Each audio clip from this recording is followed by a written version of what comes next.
The Things We All Carry is a podcast about first responders and their stories surrounding trauma on the job. The intention of this podcast is to raise awareness and share meaningful conversation around a subject often viewed as taboo or simply ignored. Be aware this content may be graphic and it is real. It may not be suitable for children or adults triggered by this subject. Welcome back to another episode of The Things We All Carry. I got up early. Well, I didn't get up early. I wake up early nearly every day, and today was no exception. So I decided to do my intro early, kind of enjoy the sunrises coming up over my shoulder there. Hot coffee, sunrise, introduction to the show. Seems like a natural combination. This episode is one that I think is important, and I think it's important for veterans to listen to, cops to listen to, firefighters to listen to, people that are experiencing trauma on a daily basis, like those professions, these frontline folks, dispatchers, whoever you are, you're experiencing these traumas, and they're coming at you whenever and all the time, basically. And I think we need every tool in our arsenal to recover. We need every tool to help us process what we've seen, process what we've been through, and not just what we've been through, but what in some cases, what we failed to go through. You know, some of us beat ourselves up so badly for what we failed to do, which isn't necessarily the case, because as long as you're doing your job and you're doing what you're trained to do, you've done what you're supposed to do. Sometimes the outcome doesn't work out in your favor or the patient's favor or whatever. And you can't put that on you. All you can do is do your job to the best of your ability. And I got to tell you, things started to change for me a little bit when I started to subscribe to that theory. Do your job the way you know you're supposed to do. Things will fall where they're supposed to fall. I know it might sound a little woo-woo at times, but and I'm not a religious person. I don't subscribe to religion. I don't subscribe to any of it. But when you do your job and you say, hey, I did everything I could do, that's the best you can do. And sometimes it's hard to accept. So, little tangent there, just share with you what I've learned over the years. I don't know how to kind of intro the show a little bit. I guess it is to talk about a personal experience. And to be honest with you, my personal experience with psychedelics began in high school, which is probably a little too early. I remember talking about ecstasy and LSD, and I remember thinking, well, these are fascinating chemicals, and what they can do to the brain, and what you can, wasn't a matter of what you could learn from anything at that point. It was just, where can you go with this? And I did a lot of reading. I did reading on the science of the day. I did some reading with people like Hunter S. Thompson, Carlos Castanedas, and many other authors that are escaping me as I speak. And I knew that there was something of value there, but as a 18-year-old kid, I was a little nervous, a little scared to try these things. I did do it a couple of times in high school. Was never the effect that I thought it was going to be. It was probably because I didn't have any idea what I was doing. Turns out that's exactly why. I had no idea what I was doing. And through my adult years, I've played with it a little bit, and I've known that it's a tool that needs to be in everybody's toolbox. And I hate that saying, but it's true. It needs to be in everybody's toolbox. We get stuck in these patterns of thinking because of trauma and PTSD or anxiety or depression or whatever it is. We get stuck. And I've talked to a few people, and it's like the ski ruts. You're skiing downhill and you're stuck in these ruts, but you see something's in your way. You know something's in your way, and you're about to hit it, but you can't get out because you're stuck in a rut. Guess what? Our brains from trauma are doing the same thing. We get stuck in patterns and we can't get out. We know we don't want to be there, and we know that we're leading ourselves to some sort of a disaster, but we can't get out. And, it's last week's show with Jim talking about his brain scan and how his brain is still in fight or flight because it's stuck there. It is what trauma has done to his brain. And so he's retooling and retraining that brain. This week, we're talking about just another tool to retrain your brain and to open up pathways and to kind of like take steal a phrase from hockey, use a Zamboni and smooth that out. And now every path is available. It's been fascinating to me how these shows have tied together in the last few weeks where I haven't released my episode with Dr. Brooke Barley yet, but it was excuse me. It's probably one I should have released first because she does talk about, all the pieces of the brain and how they interact with each other and what needs to happen before you can have true change. But these people are all talking about one thing, and they're talking about change and improvement and making yourself better. And I don't think we should limit ourselves to one or two things to make ourselves better. I don't think we can get better from one or two things. And so that's why I preach these multidiscipline, multifaceted approaches. Talk therapy is great. It helps me. Yeah, it does. But you know what also helps me? A microdose, or smoking a joint once in a while, or an edible, or a dose of mushrooms. Those are very powerful tools, and they help you get out of these ruts. And these ruts are dangerous. They are stupid dangerous. Once you get in a rut and you get set in it, you don't think there's any escape. And the next thing you know, you're starting ideations and considering suicide. We need to prevent that from happening. And a spectrum of treatments is in my opinion, what the key is to do that. A spectrum of treatments from talk therapy to psychedelics, to EEGs, to brain scans, to EMDR, to desensitization, whatever you name it, we have to run the gamut. And then we have to add in the prevention that I keep talking about, meditation, mindfulness, yoga, ice baths, saunas, working out, eating right, not drinking, all of that stuff comes together. And that's where we start to see, hey, we can start to make a difference. It's small things lead to bigger things lead to better things. And we need to take advantage of every tool that's at our fingertips. Thankfully, the government is coming around, and these tests are being completed, and the data is proving out that these are valuable tools, and we need to take advantage of them. So without further ado, welcome to episode 127, I believe, of The Things We All Carry. This one is with Matt Zemon. Matt Zemon is an interesting dude. His whole gig is psychedelics. He has a book out about psychedelics. He has a journal out about psychedelics. He's got a new one coming out about veterans and the use of psychedelics. He is an advocate for the use of psychedelics in a very controlled manner, in a therapeutic setting. We get into kind of run the gamut of psychedelics, and this is a really good introduction or primer for people who have never been exposed to it. This will give you like the building blocks of what psychedelics are, what we can use them for, what each one is like, and then moving forward, how to pursue and how to seek it out, how to use it. I'm very happy to bring this one to you. I hope that everybody listens with an open mind. I hope that you come away and you at least come away considering maybe this is an option for me. And if you have questions, you have more questions, as Matt says in the end of the episode, reach out to him, reach out to me. I'll answer whatever I can. And if I can't answer it, I'll reach out to Matt, or I'll reach out to whoever else I know who might be an expert on psychedelics. There's a lot of questions, and I try to answer a number of them in this episode.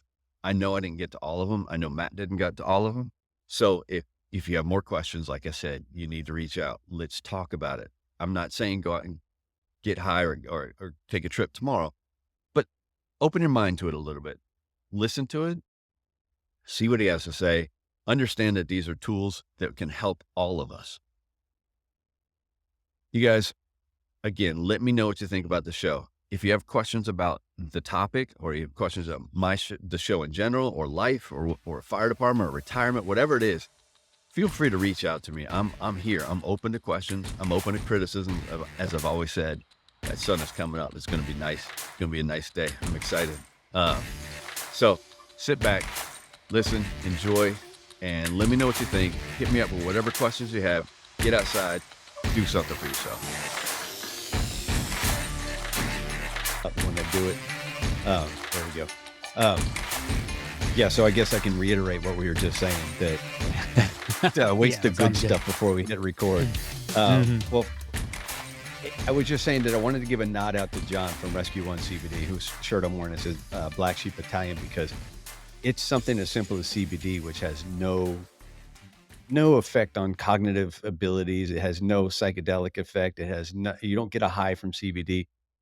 But he's considered kind of this black sheep because he's professing the wonders of CBD, when here you and I are gonna talk about psychedelics, and I'm thinking, well, how is that gonna be received? Because people are so resistant to talk about it, or so resistant to hear about it, or accept that this is a viable form of therapy that can be used, a viable form of medication that can be used for many of the things that first responders are experiencing after calls.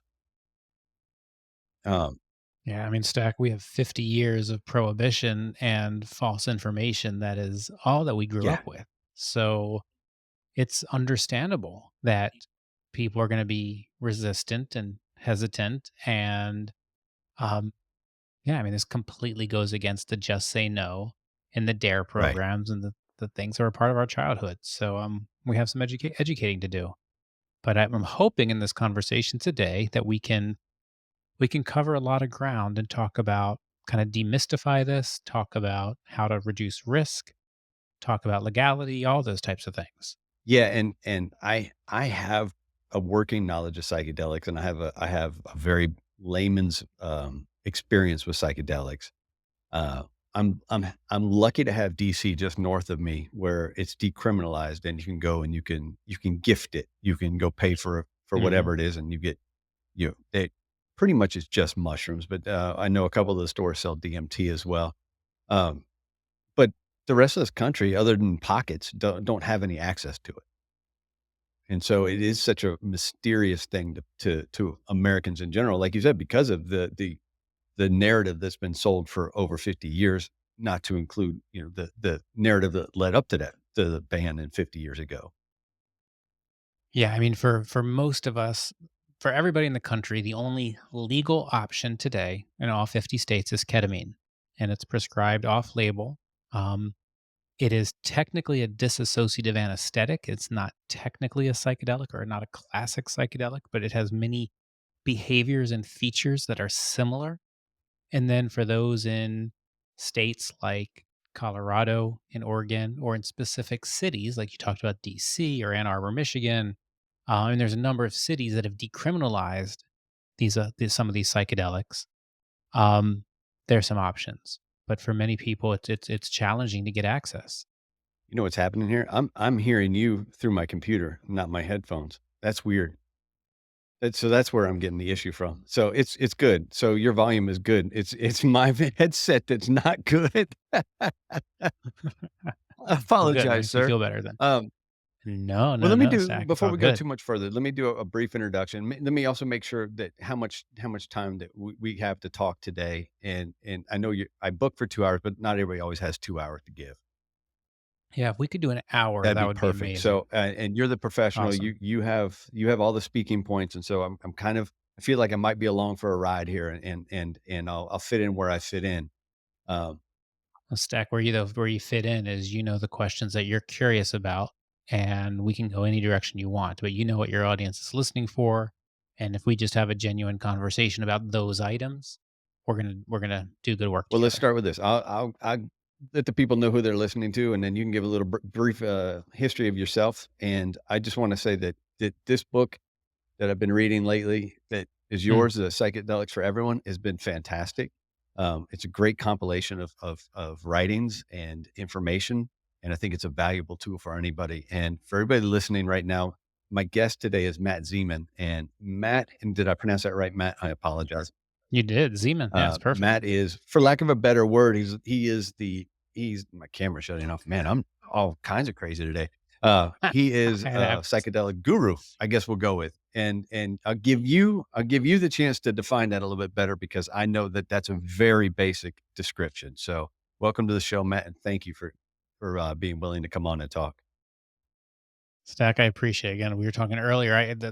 The people you are talking to with first responders, um, this is a medicine that can potentially help them, and getting the word out and helping them make an informed decision on whether these medicines are right for them or for someone they love, or just so they understand better.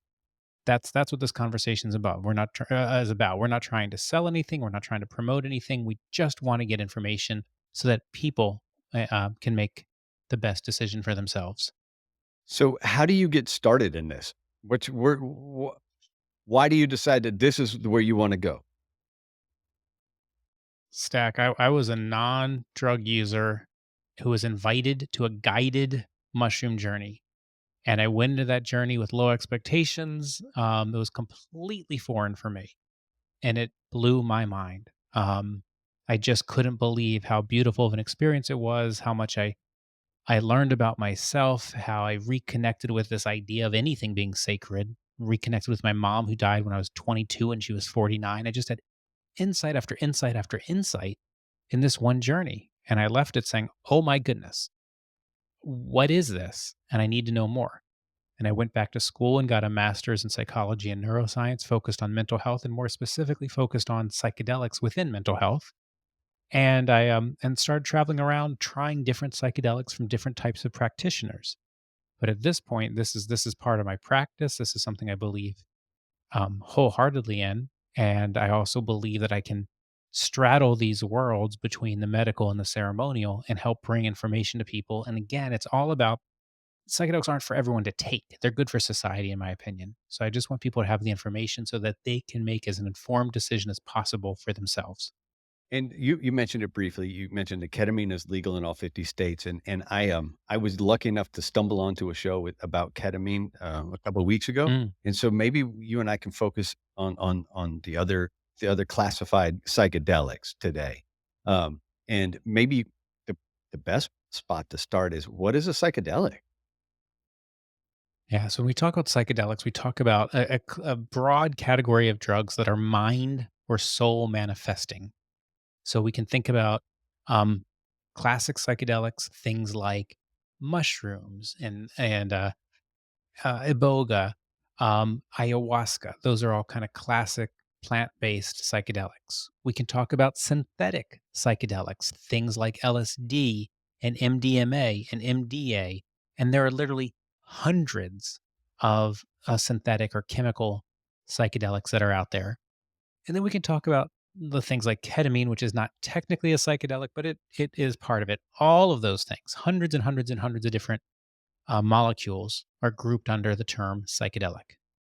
And so, you said that 50 years ago, this narrative about this war on drugs came about and it was vilified and criminalized and they created these, the schedule one, two, and threes. And some of these drugs that we're talking about, well, most of these drugs that we're talking about were listed as schedule one with no therapeutic or medical, eh, value and a highly addictive. Are psychedelics addictive? Yeah, by and large, the answer to that is no. They are physiologically relatively safe and they are not addictive. Are there exceptions? Absolutely. Ketamine, our one legal option, has shown to be addictive in animals. And when in the recreational market, people have absolutely gotten addictive. We haven't seen that in the medical, but it's possible. Um, MDMA has had potential again for recreational, but not in the therapeutic sense. But by and large, these are actually anti-addictive medicines. And then, and when we talk about risk, because it's all tied together. It's the same question. It's all relative risk. So we have a couple thousand people a year who die of acetaminophen overdoses around the world. We have people who die of legal alcohol, legal tobacco. Um, every medicine has a risk if it's not taken with intention and in the right amount and in the right location for the right reason. What we find with psychedelics is the relative risk is low. And there's a study that I point people to by Dr. David Nutt, Imperial College London, where he said, let's forget for a minute how psychedelics or how drugs are classified. Let's put them all in a bucket. And we're just going to look at drugs for harm to self and harm to others. And he stacked them all up and they did a bunch of research. On the far left hand side of his chart is alcohol. It's a 72. And you work your way down, you go past heroin, you get to tobacco, it's like a 55. and you work your way down, and all the way at the far right hand side of the chart is mushrooms. It's a 6, and LSD is a 7, and MDMA is a 9. So, are there risks with these drugs? Absolutely.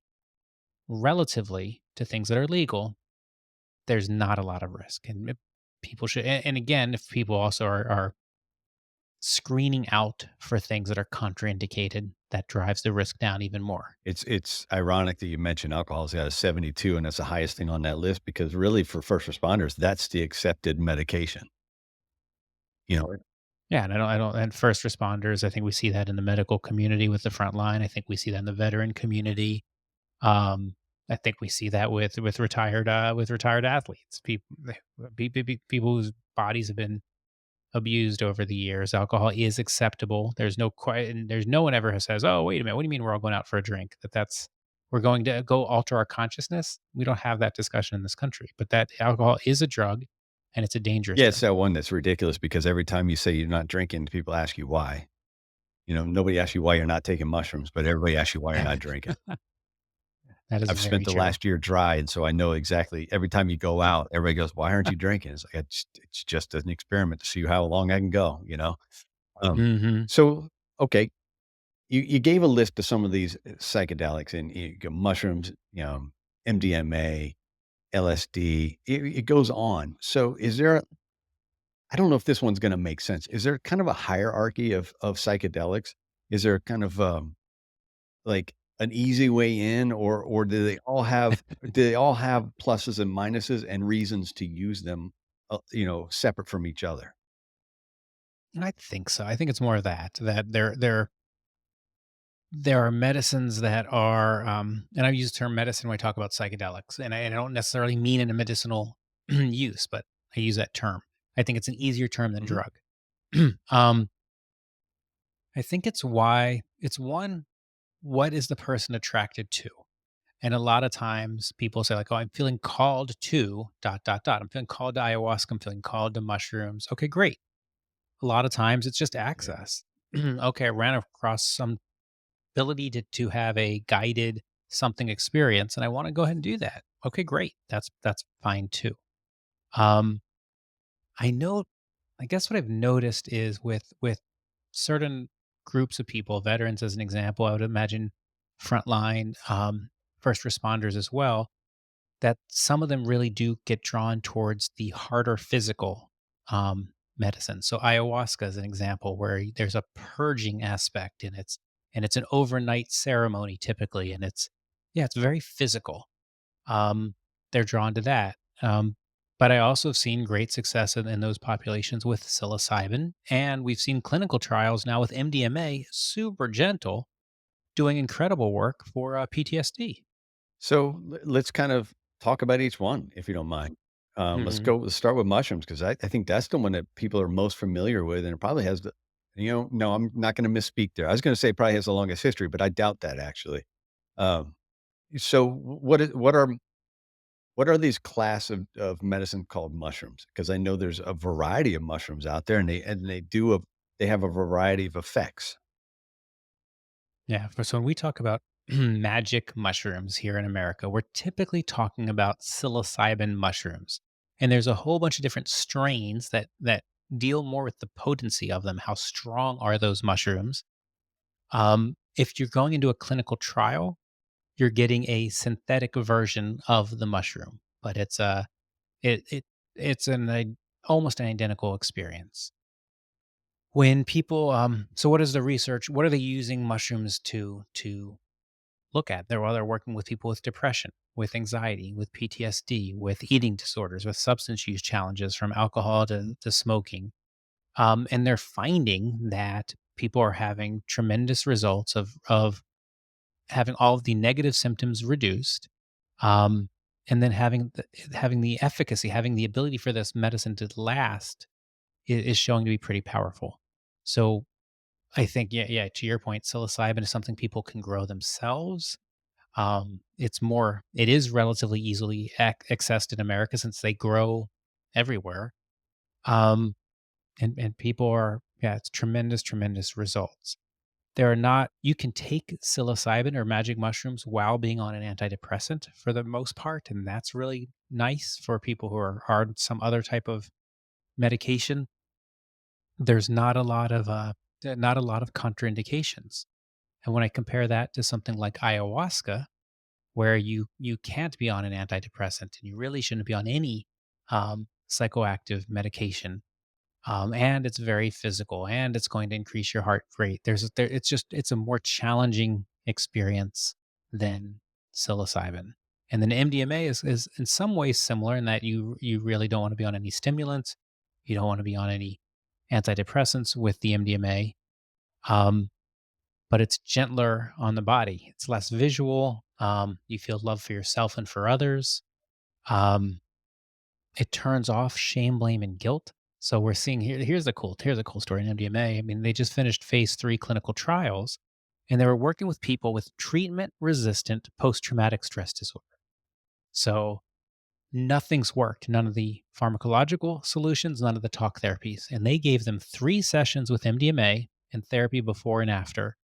And upwards of 70% left that journey without having a PTSD diagnosis anymore. That's kind of an incredible number. Yeah, super, super Yes, powerful. that's an amazing number. And has that research been long enough? Has a gap been long enough to determine the efficacy and the lasting effects? Not from that particular research, but they're feeling the lasting effects are pretty strong. What we're having now in the country, literally today, the FDA is having a discussion on this, and in August they are to vote on whether to re-legalize MDMA in America, and we're hopeful that this is going to happen, and that people will start having legal access to MDMA. It's been outlawed since like Yeah. '86, so we're hoping that this research was enough to get it over the line and get people to have access Well, it's a again. funny note because I think it was about 85 when I was first introduced to MDMA and we didn't know what the hell it was. I was in high school at the time, and somebody goes, "It's Hmm. MDMA, it's ecstasy." And I was like, "What the fuck is that?" And they're like, "Just try it." And Hmm. I did it once and it was a great night, but I was a kid. I was 17 years old, so I didn't Right. understand what it was at the time. Um, but now when I think about MDMA, I'm like, "Holy shit, I never knew it had those therapeutic values to it." And we've kinda slid away from mushrooms, but let's do that. What is MDMA? What is that chemical makeup, and why does it do what you say it Well, does? and I think we can combine, I mean, if we're going to talk high level, I think we can combine mushrooms, MDMA, ayahuasca, and let's just talk about how do these work on the Okay. brain. So, um, the first thing it's going to do is it's going to quiet down your default mode network. So, this is that inner narrator that's constantly saying, you're not enough, you're not worthy, you need to do more. That voice, it turns that down. For so many people, when that default mode network goes down, it's like the weight of the world is lifted off their shoulders. It's an incredible feeling. It's like, oh my goodness, just turn that off. It then allows neurons to fire together that might not have fired together since you were a little kid. As we get older, we literally start having repetitive thinking patterns and narrowing down our way of thinking. This is like It's like the analogy that Michael Pollan gives us is it's like you're skiing down a mountain, and as you get older, you stay in the same track over and over to the point where you forget there's a Yeah. rest of the slope there. The mushrooms or the ayahuasca or the MDMA puts a fresh coat of powder, and all of a sudden you're skiing across the whole mountain, and you remember, I don't have to think about this like I am. I don't have to feel this way like I do. I can feel this other way. And again, that's an incredible thing to know. It's not an intellectual exercise. No one's telling you think about this or you can do better. It's oh my god, I know I have another way I can think because I'm doing it. So that's another piece of the psychedelic process. It creates a period of neuroplasticity where your brain is able to have neurons growing and strengthening, and that's where it's a great time to introduce behavioral change. Okay, I've had this insight, and I no longer want to do X, Y, or Z, or I want to do more of this. And your brain, for like 30 days following a psychedelic, is really able to learn, um, again at a repetitive, or sorry, at a at a really strong way. It also, for many, many people, it connects with some type of sacred, whatever that is to that person. I know for me, I had no belief in any type of higher power, any of that before psychedelics, and now it's a daily part of my life. It's many, many people say, "Oh my goodness," and I'm talking like 80% will say this is, if not the number one thing, it's certainly in the top 5 things that I've ever experienced in my lifetime. And that connection reminds us that we're not alone. It reminds us of um, that we are loved, that we are worthy, and that we're enough just as we are. And that's powerful. So you put all of those things together in your brain as this happens, and yeah, and we're able to have our own insights and awarenesses, and then we enter into what's called the integration process, where we now take those insights and now how do we implement those into our life here on this planet. But the experience itself is quite beautiful and powerful. You mentioned the neuroplasticity, and I love that you did. Obviously, with the conversation about psychedelics, you can't help but talk about neuroplasticity. But the conversation I had recently about neuroplasticity is the fact that I somebody asked me, "Why are we killing ourselves?" Because first responders, Mm. firefighters in general, or firefighters specifically, first responders or frontline workers in general, have a very high suicide rate, and unfortunately, it's well known. Um, I think it's underreported as well, not only just well known, but I think some of that it hit me the other day. I went, well, it's not just talk therapy is not working. It doesn't always work because it's not changing that wiring. Because the things that we see and the things that we experience, and then, like you said, the thinking that we get in that one track that we get stuck in, talk therapy doesn't necessarily help the neuroplasticity where this class of medicine, these psychedelics, does exactly that. It rewires in a way or opens up the old wires and finds the new pathways that you can take. And I think that right there is so powerful that it has to be an option for frontline workers. I think so, Stack. I mean, you talk about what firefighters and frontline workers see every day, every week. It's most people don't see it in their lifetime. And the ability to process that level of emotion is what we ask of them is tremendous. Um, so when we talk about like an MDMA, we talk about turning off shame, blame, and guilt and being able to see your role for what it is. Okay, I was here to do what I did, and I did everything that I could do, and this outcome was not what I would have wanted, but it was what it was. That can be freeing for some people. And again, it's not intellectual. It's not a therapist telling you, you did all you can do. You're so good. No, it's you coming to your own understanding about your own experiences and then this inner knowing that comes from that. It's not anyone else. This is I mean, that's the power of psychedelics. It's taking back your agency. I'm not relying on anybody else to tell me anything. I'm going to take it back. I'm going to look at this, and I'm going to move forward. Yeah, I think that there's a nuance there of someone telling you, "Hey, you did everything the best you could," to your own brain going, "No, you played your part the way you played it, and it's okay." It's there's a huge difference there because that's an acceptance over just like you said, a learning or a being told. Yeah, and it's more than okay, and it's not just that. It's understanding, okay, I wouldn't even have been in that moment if it wasn't for these 700 other moments that that occurred to get me to there. Yeah. And yeah, this was very challenging, and this is a bigger way to look at it. It's fascinating. It truly is. And you mentioned a spirituality that came from it for you. Um, did you identify yourself as atheist or agnostic or something when you went into something, or did you not identify? You just didn't have it. For me, my mom died. I lost my grandmother, my father, my mother, all within a few Yeah. years when I was young. And I was like, there's no way there's anything that would allow this to happen. Um, and it's so tricky, Stack, to talk about religion and spirituality because it comes with so much Yes. baggage for so many people.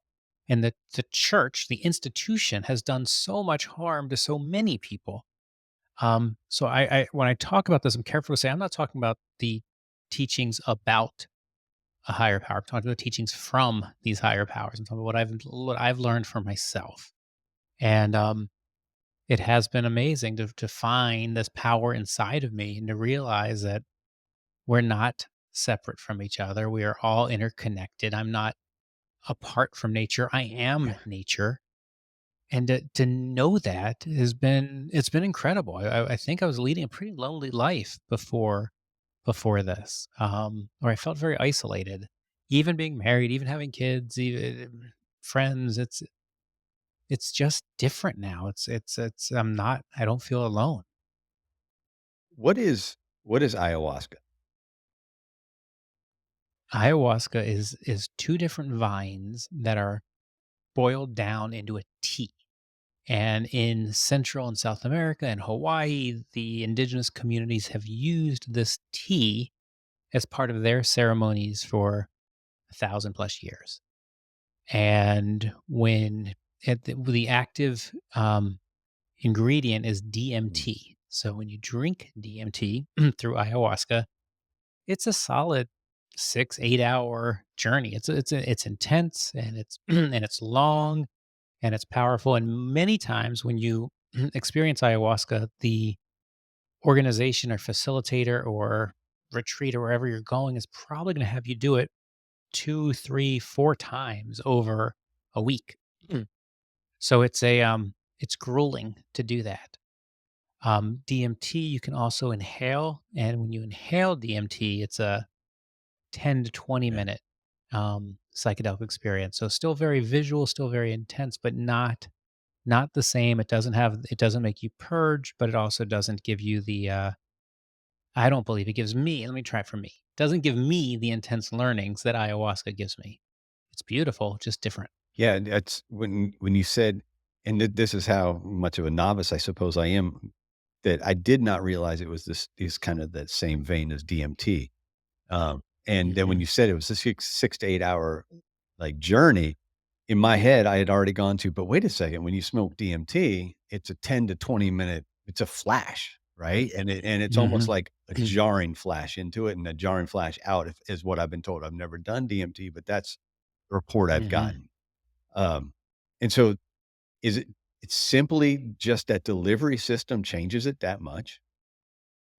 Yeah, and when you drink it, it's going in, it's entering your body in a different manner, and it is yeah, and it stays with you a lot longer than the and going through the lungs and in that vaporized format. It's completely different. I think for people who are trying to do trauma work, the ayahuasca at this point, I'm saying ayahuasca is probably the um better way to go, but I don't know. There have been people who've had incredibly profound DMT experiences and can get a lot out of a 10 to 20 minute DMT experience. It is like a rocket ship. So with DMT, when you inhale it, literally you're inhaling it and they're going to kind of push you back. And by the time they count to 10, like an anesthesia, boom, you're Right. gone. With ayahuasca, you're going to go up to the taita or the shaman and you're going to drink your cup and go back to your mat. Could be an hour, could be an hour and a half before the medicine Yeah. comes on. For me, it's sometimes sometimes an hour and a half. But then when it comes and then you feel the ayahuasca kind of reaching around you and pulling you to the ground, it's this really, for me, loving, beautiful embrace that then brings me into this whole other world that I love. I love staying in there and seeing how much I can learn during that period. Hey guys, quick break right here just to check in and thank each of you for listening to the show. Your support has been paramount, and I appreciate all of you. I have one request, though. I need you to share the show with everyone you know. Help me get the word out and spread these stories as far and as wide as we can. While you're at it, please leave a review of the show wherever you happen to listen. Feel free to reach out to me at any time to share your story, to talk, or to pass on suggestions. Let's get on with the rest of the show. And you mentioned a purge. Is that the physical purge? It is typically with ayahuasca. Many people, not everybody, most people have they're one way or the other. They're Yeah. purging. This is something that I'm kind of a wuss with this stuff, Stack. I remember the first time I really don't like to throw up, and the Taita's wife said to me, "You're gonna find that's the most beautiful part." I was like, "Yeah, I'm not gonna find that." She was right. It was for me when I purged. Every time I purged, there's a message in the bucket. Now, wow, that is Huh. wild. I did not even know that was possible. But it is possible. But just and again, I know how woo woo that Yeah. sounds. So if you're still listening to this, I know it sounds woo woo. Um, but these medicines, it is it. I mean, this goes back kind of where the Stack was starting this discussion. These have been used for thousands of years across the world. There are there are cave paintings in Africa that are 5, 6, 7,000 years old of mushroom shaman. There are Siberian shaman. There are witches burned all throughout Europe. There are the Greeks using psychedelics. In India, they were using psychedelics. In China, they were using psychedelics. Certainly in Central America, South America, North America. So I say this because every single person has a psychedelic Yeah. lineage. It's not just for the native people. Although theirs is beautiful and closer to where we all have one. And these medicines have been used for a long time by a number of communities to do this type of healing. Back in the days before we only had healer, and the healer was a medical healer and a spiritual healer. And we in Western society have separated those roles. And we've said, okay, pure science gets to be medicine and pure spirit gets to be the clergy. Well, these tools work in both camps. We know that whether you're a doctor or a shaman, if you give somebody 5 grams of mushrooms, they're probably going to have a spiritual experience. And in my opinion, we need more collaboration between spiritual and medical to help deliver these medicines to be as effective as they can be. And to do that, we need to bring all of this above ground. And that's what I'm hoping is happening in our country, that whether it's decriminalization, whether it's a religious freedom movement, whether it's the medical movement, all of this comes above ground so we can have more discussions like you and I are having right now, Stack. So what is well, what is the proper term? Iboga or Ibogaine? It's 2 different Oh, things. Iboga is the root that comes out of, Africa. The Bwiti, community uses it in sacred ceremonies. Ibogaine is the extract, that is used in more of a medical model, for it. So, super powerful. This one is a little different than the other psychedelics we've talked about. So why is this different? This journey can be 24 hours. It can be a long trip. This particular medicine has cardiac risk. So if you're going to go do an ibogaine experience, like getting an EKG and really making sure you have medical professionals or people who know what they're doing nearby, it is important. And what we're seeing, at least in some initial studies, is for people with like an opioid addiction. This is incredible. It can help people knock it very very quickly. So, yeah, a little bit different, also very strong. Again, like we're talking about long, long, long journeys. So it's not taken lightly. But I also, if I had someone struggling with an opioid challenge, there's no question I would find them an Ibogaine clinic. I think the first place I heard about Ibogaine was with the Bell brothers, and I'm not sure if you know the history there or not. It was kind of a well known story back. I don't know. I mean, it's been years now, I believe, but they struggled with some addiction and some physical pain, and the claim is that the Yeah. physical pain was healed as well when they went through their journey. And is there truth to that? Is that what people are finding? There are studies, there's a lot of studies. It's not my area of expertise, but there are definitely studies being done on physical pain, everything from chronic headaches to back injuries. And they are having very promising results. We know that there's some anti-inflammatory properties to these medicines, and that could be part of the reason. Part of it could be so much of our pain is psychosomatic, and that we're able to heal ourselves from the inside and make some Yeah. of those pains go away. Yeah, and I think I mean it's right now there's over 300 academic institutions studying the power of psychedelics for a range of things. 300. So it's what an amazing time to be alive and let these researchers come and prove what the indigenous healers have been using for years, and hopefully this again provides more tools for people who are suffering to use. And that's, I think, is the name of the game here. We know antidepressants only work for a certain amount of the population. We know they take a long time to figure out if they work for you. We know they're really hard to get off. We know they come with incredible side effects, from weight gain to lethargy to suicidal ideation to sexual dysfunction. We don't have those side effects with these psychedelics. So hopefully, we're going to be able to start introducing these earlier on in the process and not making people suffer through these existing pharmacological solutions and people before they can try one of these, or force them to fly. I mean, it makes me really sad that we've had over 30. I'm going to talk with the veterans. I'm working on a book right now called The Veterans Guide to Psychedelics. We've had over 30,000 veterans take their lives since 9/11. It's 4 times the amount who have died in combat. And we're forcing them to fly to Central America and South America to get help because nothing here is working for them. Yeah. I love that Oregon has just started opening up for veterans. I know Heroic Hearts Project has taken 2 cohorts up there. It's just time for more options for the people we're asking to put into harm's way to have more tools that they can try to see what works for them. And I feel the exact same way about your firefighters and your first responders. So how do we break down these barriers? How do we break down again? We talk about it on this show a lot about a stigma about mental health, but this is a stigma about medicine for the mental health. So how do we start to knock that down and get past that? I think by doing exactly what we're doing now, we start having conversations like this where we say, "Hey, I was struggling and I used this, and so and so is using this particular tool, and here's the reality behind these tools. It's not going to fry your brain. It's not going to get you addicted. It's not carrying high risk to do these medicines, again, with proper screening, with the right people, in the right controlled environment."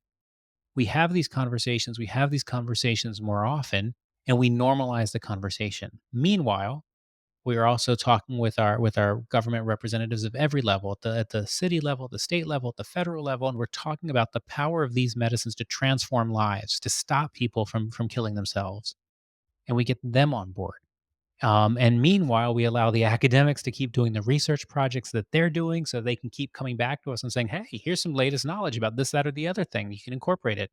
And we encourage our churches to get exemptions from our government so that they can practice legally. And we help the decrim nature movement work across the country. We do all of it. And we do whatever piece of it that we can individually do, and encourage all of it to happen. There's no ors, there's no camps. It's an and. It's all an and. Um, and we're watching. It's happening as we speak. We are alive during this reformation on the medical, on the religious decrim. I, this is going to be, I think I know how you're going to answer this question, but I'm going to ask it anyway.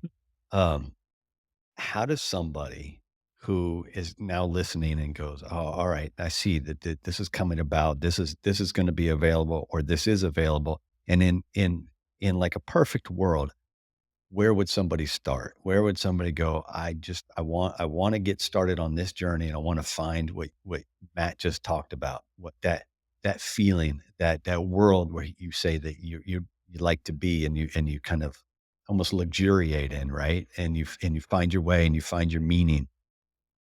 Where do we start? Again, incredibly personal Yeah. discussion. If I'm worried about being drug tested, I I probably need to start with ketamine, or I need to start in a state where there's a medical model for some of these other different psychedelics, or get myself into a clinical trial. And there's clinical trials happening all over the country with psychedelics. If many drug panels aren't looking for psilocybin, um, so another thing to do is to look for a psychedelic society near me and start having discussions about who is practicing in my area that is safe. How are they doing it? And how do we know they're safe? And getting some references and all of that good stuff. Or traveling and doing a psychedelic retreat in Central America, South America, Jamaica, the Netherlands. I mean, lots of options. Mexico for these types of retreats. There are 200 to 2,000. We don't know the number, and it's kind of that big of Hmm. a range. We're guessing, of psychedelic churches in America. So again, that's when you talk with your neighborhood people about who's practicing. Maybe it's a church model that speaks to you. I don't need therapy. I have a therapist, or I don't want to go to therapist. I want ceremony where I can do my own work and be part of a community. All right. Look around for a psychedelic church then, or a community, whatever language you're comfortable with. That probably exists. There are underground providers and individual practitioners. You can fly to Oregon, and there are treatment centers that you can go right in, and it's legal there. And then again, just be aware of when you go back to wherever it is you're from, do they test? And if they do, is whatever you did in that panel. But Oregon has some beautiful options now. I know there, I mean, again, Heroic Hearts took two different cohorts of veterans out there, and can't say enough good things about that, about their experience in Oregon. Um, and there is a non-medicine option that I will just bring up so people hear it here, which is called holotropic breathwork. And if you have, this is a specific type of breathwork developed by Dr. Stanislav Grof. When the psychedelic industry closed down and the research closed down, he went and developed this type of breathwork, and it's super intense. And you can absolutely achieve a non-ordinary state of consciousness with this breathwork. And for some people, I know there's some firefighters in Arizona, as an example, who I know do this twice a month. It's a powerful way to achieve this without using medicine. And maybe for people who aren't comfortable with the psychedelic, that's a good place to start. Wim Hof breathing is another place to start. So there are other non-medicine ways that might work for you, and then there's these medicine ways that exist. What are general contraindications? Typically, they wouldn't apply to people who have jobs like firefighter. Like, so if you're schizophrenic and you don't have a good grasp of this world, traveling into the psychedelic world is probably not a good idea. If you are bipolar, there's not a lot of research for you, but the underground community, the citizen scientists will say, as long as you're not in active state of mania, these might do you some good. The contraindications that I think about are more related to prescriptions and supplements that could interact with the medicine. So I tell people all the time, there's a great site, spiritpharmacist.com, which is Dr. Ben Malcolm. He just does medical intakes. So he has nothing to sell you. He's not trying to sell you a ketamine package or a retreat. He just wants to give you information. So if you go to his site and you fill out his form and you tell him, this is my age and my body type and my prescriptions and supplements and mental health and physical health, he'll have a consult with you and say, here are the risks you should know about for the different types of medicines you're thinking about doing. Dr. Emily Copa does a similar service. A lot of our own medical professionals just aren't psychedelic Yeah. informed. So what I like about Ben and Emily is that they are, and they can say, oh, okay, based on you're taking a lot of Adderall. Well, okay, for that, just lay off of it for X amount of time, and then you can do this particular medicine. Or you're on an antidepressant, you have a good probability of it working with this, but maybe you need a higher dose. And again, they can get very specific and down to, oh, you're in chemo and you want to do this. Well, then you need to schedule on this day following the chemo, so you have this many days of good days before you have to go back. I mean, they're super specific, and they've been around long enough that they've seen a lot with these psychedelics. When you had your first journey, did you do that on your own, or was it a guided journey? It was a guided, so it was a group of people and a guide, and yeah, I mean, going back to Dr. Groff, he said, "Hey, let me try it this way. Anybody can if I give you a Mhm. guitar and you don't know how to play it, and you can probably make some music come out of that guitar. Yeah. If you give it to somebody who really knows how to play it, they can take us all on a journey. The same thing is very true of Mhm. psychedelics. Anybody can take a psychedelic and can occasion some type of fantastic experience. That experience might be more challenging, it might be hard, it might be a lot of things if you don't have someone there who can help keep you safe. And your body also knows, oh my goodness, I need at some level to be careful here, versus when you have a guide or a facilitator or a shaman or a taita. Okay, I'm in good shape here. I can keep my, they're going to watch over me. And if I get into a loop and I get really scared, they have techniques to move me through that so I can keep doing my work in as safe of an experience as possible. Stack, if you don't mind, let's stick on this for Yeah. just a moment and talk about what does the research say for how do you keep yourself as safe as possible, risk reduced.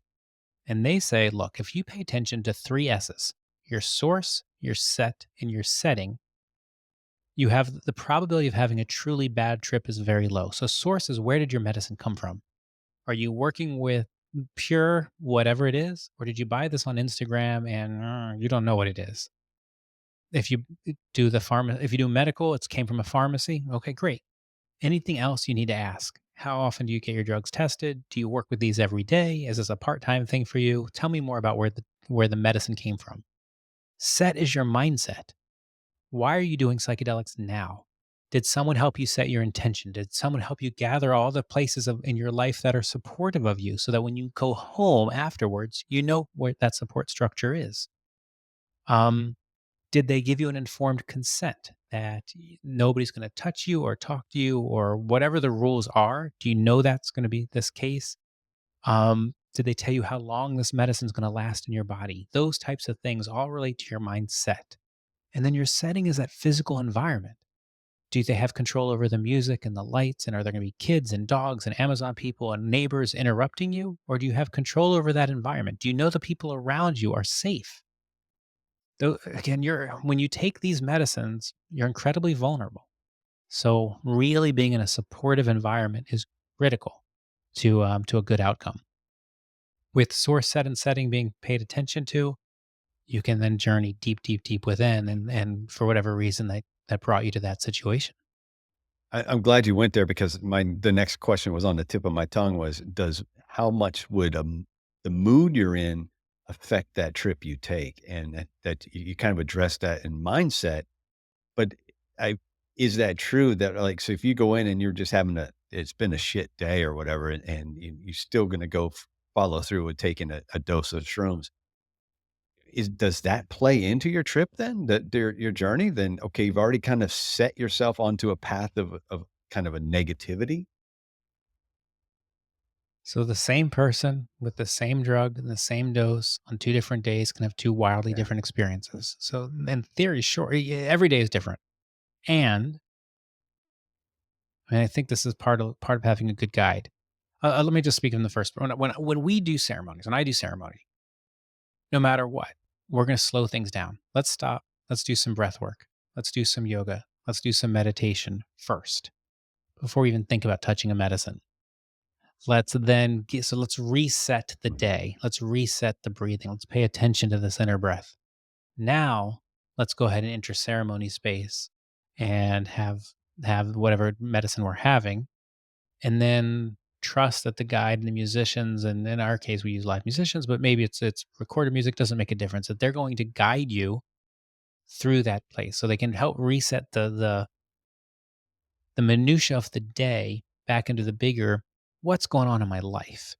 And but yeah, you're I didn't sleep well the night before. That plays a role. Might not be a bad role. Bad's probably not even the right word. It plays a role. It all plays a role. But most of us who are doing psychedelics, it's not because of something that happened today or yesterday. We're being drawn to it because of things that have happened over the last 30 or 40 years. And we want to look at that.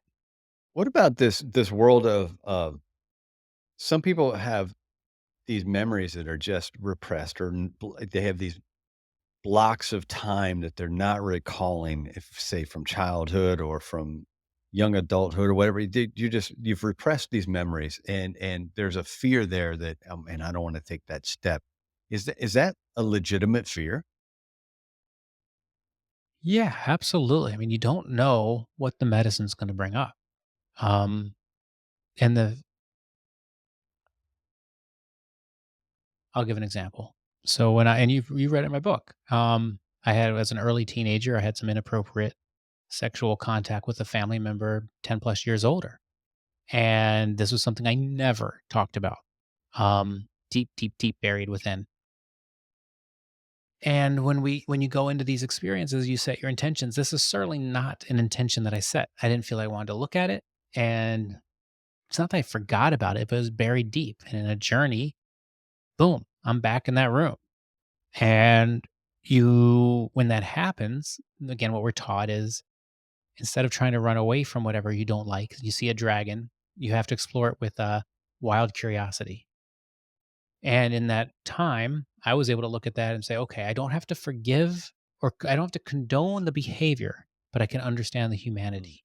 I could understand this was a person who felt rejected, who was needing love, who um, acting badly, but I could understand what the motivation was in a way that I never could before. And that allowed me also to say, oh, wait a minute, I wasn't the adult in the room. Oh, wait a minute, this isn't about fault. This is what am I carrying forward? Carrying this emotional baggage forward, and I could let it go. Um, if you're aware enough to know, oh, I've had this experience, I don't want that experience to come back up. I guess I would ask, why are you, why with the psychedelics at all? Right. And then if you're not aware, I don't know what the experience is, but I'm worried that there is some experience or something.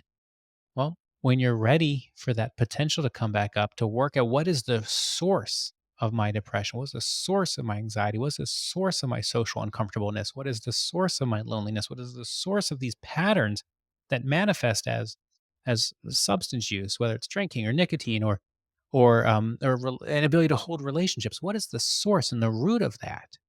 Well, that's where the medicine ideally is getting you to, so that you can see it, you can process it, and you can move on. Um, and until you're enthusiastic about doing this type of work, I recommend you don't. Um, it's not against just it's not for everybody. And you don't do this work for your partner. You don't do this work for your parents. You do this work for yourself. Yeah, I think that's perfect. You do this work for yourself and you do this work when you're ready to do it. Mhm. And whenever that is, and there's no rush. Any parting words on psychedelics? Because I know you said you have about an hour today, and so I have a couple more questions I want to hit you with, but have No, do your I mean, this is it is finding the right provider and having trust that that person is going to keep you safe in whatever environment, whether it's saying the exact same thing is true, I guess, of medical.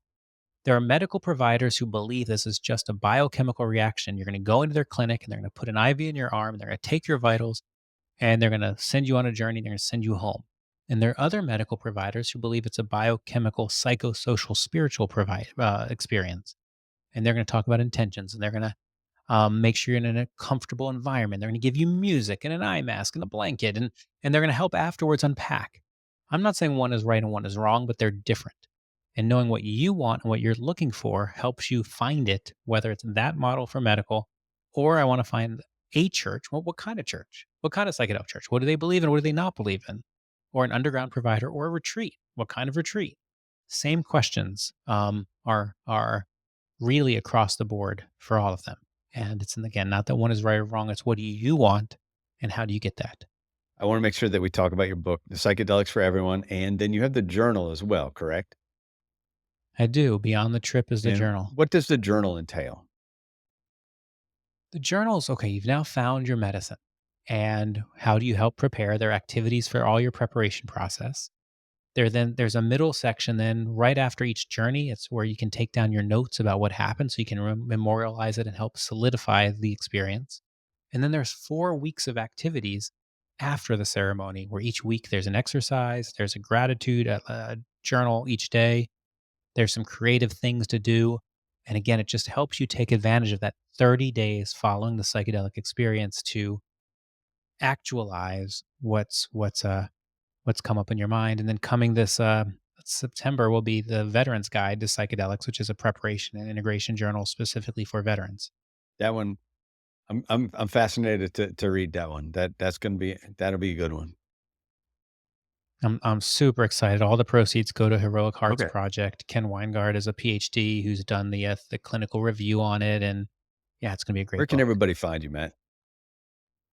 MattZeman.com is my site. There's a guide to microdosing. There's a bunch of little videos. I'm on Instagram. I'm on LinkedIn. And my books are anywhere books are sold, and there's audible version of Psychedelics for Everyone. And my last two questions that I ask every guest, and I think the first one might be pretty easy for you. Actually, they're both pretty easy for you, but I like to ask everybody about a moment of awe. When's the last time or significant time you had a moment of awe in your life? I am so thankful to be able to say, wow, I've got a bunch to choose from, but I'm going to do the last psychedelic experience where I had the opportunity to die and turn into dirt, worm food, and I could feel that whole transition into death. And then I had the ability to breathe and to recognize, oh my goodness, of all the trillions upon trillions and trillions of things of accidents that had to happen for me to be allowed to breathe today in this world, on this planet, in this form. Oh my goodness, how lucky am I? And I've been able to carry that all over breath and just as long as I'm breathing, this is amazing, amazing. And yeah, I have just complete awe for life since that experience. And that kind of brings up the idea of psychedelics for terminal patients and that acceptance Mm. of death and how it does kind of lead to them coming to this, like I said, an acceptance of death. It almost comforts them in the knowledge that death is coming. It does comfort them, and we're seeing beautiful work, Johns Hopkins, Yale, UCSF, I think Imperial College London on people who've gotten terminal diagnosis. Um, it doesn't change the fact that they're gonna die, it changes the quality of life while they're here. And look, that's the medical world, incredible, and then they're finding this it happens quickly, I mean, within hours, and it lasts. What I'm also seeing in the ceremonial world is when we give psychedelics then to the friends and family that are bearing witness to the person dying. Well, now we have communication that needs to happen, healing that needs to happen, love that can happen back and forth, forgiveness that can happen back and forth, and it's and understanding that can happen back and forth. And it's beautiful. So I'm a huge fan of psychedelics in the entire world of end of life care for the families and for the person actively dying. So outside of the books that we've mentioned that you have, the psychedelics for everyone, the journal, and then the upcoming one for veterans, what's a book that you would suggest to the audience to read, whether it's on psychedelics or not? Is there a book that would bring value to my audience? Yeah, I mean, I think Michael Pollan's book on how to change your mind is so easily accessible. And if you're not a big reader, his Netflix series, there's 4 1-hour episodes. I think that's a great place to start. I also think Dr. Carl Hart's Drug Use for Grown-ups is awesome. Um, yeah, he's a good Yeah. writer, but he's a specialist in addiction, and he has a very candid and unique perspective on all things Yeah, drugs. that was a phenomenal read. I loved Dr. Hart's book. It kind of humanizes every drug in a way. And he says, "I'm a father, I'm a taxpayer, I'm a professor, I'm a husband, and sometimes I do drugs. And here's why, and here's why the information that you have is probably inaccurate." Yeah, and to think that this guy not only does he do drugs, but, you mentioned, like, these drugs that everybody goes, "Oh my god, I never think about it," and this is a professor, I believe it's Columbia, correct? A It is, yep. and Mhm. he openly professes to having used heroin, and there's situations where heroin helps him in his performance when he presents, and it's not it's the day or 2 after it that helps him, and he presents in such a way that you've come away going, "Oh, I get it now. That makes sense." Yeah, So and yeah, and he's done really interesting experiments around this, and his understanding of the flywheel between government has an initiative, academia supports that position, people are hired to write to that based on that theory. The newspapers report it, the police enforce it, mm, the public believes it, and yeah, round we go. And 50 years later, here we yeah. are. Well, hopefully, we're on the road to changing a lot of that.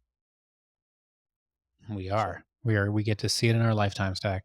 well, Matt, thank you very much. I appreciate it, and I think I'm getting you out of here in just under an hour, so I did my Oh, it's job. perfect. So Yeah, you did a great job, and I appreciate this. I appreciate this conversation. I appreciate it for this audience. This is really important. And if you're still listening to this and you've been listening for an hour, if I can be of support, go to my website, drop me a line. I'll write you back, and we can schedule in a call. But this is what you do out there is important, and and this is potentially another tool for awesome. you.